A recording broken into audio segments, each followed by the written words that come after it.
From the News Channel 8 studios, let's talk live with your hosts, Natasha Barrett and Melanie Hastings.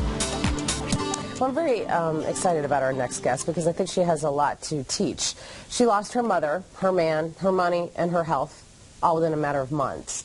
But even though she hit rock bottom, she found recovery by telling herself pain is inevitable, suffering is optional. Donna Thompson is here to share her inspiring message, as well as her new book, Bouncing Back from Loss, which I have right here in my hand. So tell me about your life before the loss, and then tell me about the loss, because that is a laundry list that happened boom, boom, boom, boom, boom, it sounds like. Yes, it is. Well, thank you so much. Life before the event, my life was absolutely perfect. I was just living the American dream. I worked very, very hard, but everything was falling into place. I was getting ready to stop working full-time. I was going to move to Florida, get married, and just play tennis and mahjong forever. Oh, man, just that does sound good. Absolutely perfect. A lot of hard work had paid off, and just everything had fallen into place for me. Then a series, my mother is the central figure in the story, and just a series of events, one after another after another. My mother began to not be able to find her way home. She would go to the grocery store but couldn't find her way home. Okay. So we had to take away the car keys, but her neighbors pitched in. So in each step of the way, we were able to, modify whatever she was doing to keep her living a normal life. Well, it got to the point then We've where... got a picture of your mom right there. Okay, yes. I lost her in 2006. I'm so sorry. Well, thank you. She was just a wonderful woman. And so assisted living was the next stage, and she did wonderfully. She had enough capability so that when she moved in, she could find the cafeteria, the bingo room, and ice cream, and all the things that she just would make her life really wonderful. So she was doing great. And then she was the victim of a medical error where they misadjusted her Coumadin. And so I get this call from Orlando and say, your mother is standing in front of us and she's purple.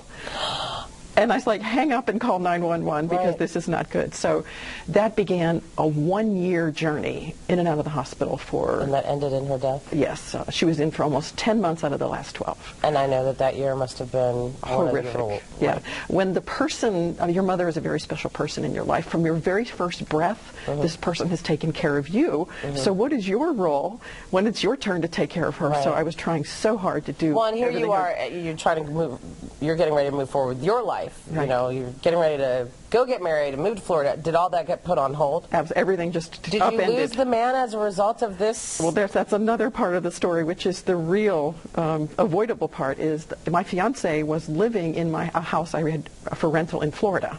Okay. And as it was time for us to get married, so I'm ready to sell my house to move to Florida to be with him forever. And somewhere along the line, he decided that he loved my house more than me. Okay, explain that. What happened? Well, I went to sell the house, and he just gave me orders. No, you're not selling this house. And that became... Well, under any other circumstances, I would have just said, that's crazy, but my mother was dying. So I was so overwhelmed with just taking care of my mom that I tried to reason my way out of it.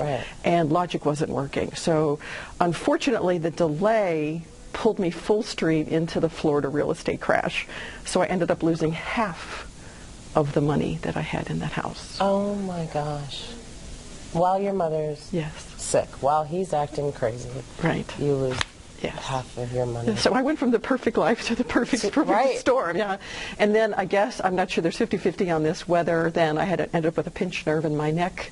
I couldn't use my right hand for 10 months. And some people say it's just because I worked really hard on computers for 11 hours a day, and other people said, no, this stress was absolutely... Oh, I was going to say, stress is, I don't think people truly wrap their heads around it. Yeah. What it can do to you physically. Absolutely. It can shut your body down. So so this all sounds horrible. It was How do you pull yourself out of that? Well, you go through a normal grieving process, and everyone's different. Anger. Sadness. Furious, denial. I'm mad for you. This was the perfect man. We had the perfect relationship, and then the whole thing just exploded. So I grieved. I was in a minor depression, I guess. I would go to work. I'd get in my car and cry the whole way home, curl up in a ball on the couch, and then each night, during the night, I'd have panic attacks. I'd wake up just panic attacks. So this went on for months. It must have seemed, oh my gosh, endless. Yeah. So how did you pull yourself out of that? Well, I got to the point where I just decided that every day is like every other day. I was living the movie Groundhog Day. if I don't change something, the next 30 years are going to be like this. And I said, no, no, no, this is not what my life is meant to be. And so I just pulled myself together. And then part of my business and research skills, I read hundreds of books and articles and blogs and everything I get my hand on, just try to figure out why this happened and what I was going to do about it. And what I learned was, it's not important why. I spent so much time trying to figure out why. Like, why figure out why? Because it's not going to solve, it's not going to change anything that happened. Exactly. Well, that's a perfect set of advice, but I didn't know that at the time. So after I ditched the why, then I was able to just find my path, and I'm able to create the 5 E's to recovery, which was what are absolutely they? Because I want to make sure we get those before we have to go to... Well, the first one is explore what happened. And I work with people to write down what happened in your life, get the facts, get going on. And then as soon as you're not getting any new information, move on to the next one. Which is? Eliminate unwanted feelings. And that's based on like Eleanor Roosevelt and Wayne Dyer saying, you're in charge of your feelings. Right. I never believed that, I never knew that, but now I know that. Right. And the third E is embrace the situation, and this is kind of based on Byron Katie, loving what is. So if you are where you are and there's nothing you can do about it, then love accept it. Just accept it. Right. And so now we're in the present. And then we move to number 4 is envision your new future. So everything's going to be fun. Too. Everything's going to be different. Right. We can never go back.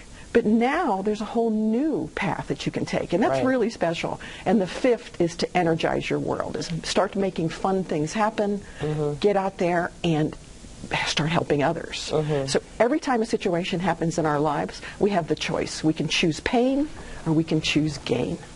Pain or gain. It was such a pleasure meeting you. Well, thank you. You give us all hope. All hope. Every time you think you're having a bad day, think of Donna. This is the book, Bouncing Back. Make sure you go pick up a copy.